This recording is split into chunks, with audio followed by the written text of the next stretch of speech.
সদা সত্য কথা বলিব। সদা সত্য কথা বলিব। আবার বলো। সদা সত্য কথা বলিব। কখনো মিথ্যা বলিব না। কখনো মিথ্যা বলিব না। আবার বলো। কখনো মিথ্যা বলিব না। মিথ্যা বলা মহাপাপ। মিথ্যা বলা মহাপাপ। আবার বলো। মিথ্যা বলা মহাপাপ। দেওয়ান সাহেব, আপনি? হ্যাঁ, আমি। আমাদের জমিদার সাহেব এক্ষুনি আপনাকে আমার সাথে যেতে বলেছেন। আপনি বসুন, স্কুল ছুটি হলেই যাব। বসুন। শোনো, আমরা এবার অঙ্ক করব।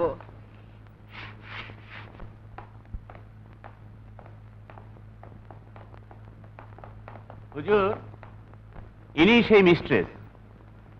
সালাম। তাহলে তুমি ছেলে মেয়েদেরকে লেখাপড়া শিখিয়ে মানুষ করতে চাচ্ছ? জি।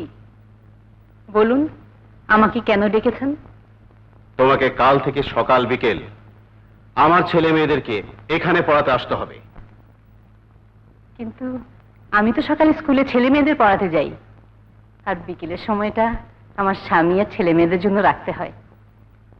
হুজুর, আপনি বরং আপনার ছেলে মেয়েকে আমার স্কুলেই পাঠিয়ে দিন, সেখানেই ওরা পড়বে। কি বললে? তোমার এত বড় সাহস!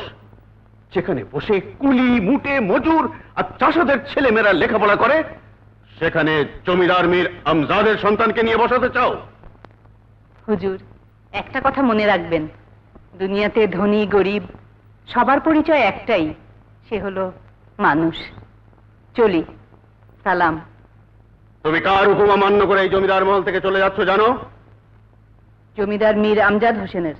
তাহলে একটা কথা শুনে যায় স্কুল মিস্ট্রেস, আজ শুধু তুই জমিদার মীর আমজাদকে দেখেছিস, কিন্তু কাল দেখবি এই জমিদার কি করে তার জমিদারি চালায়।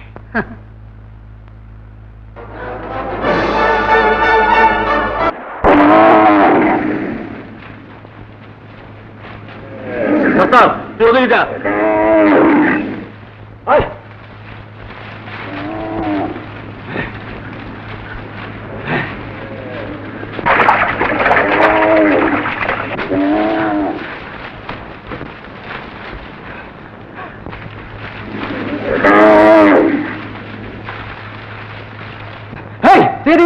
তুই আমার সঙ্গে আয়।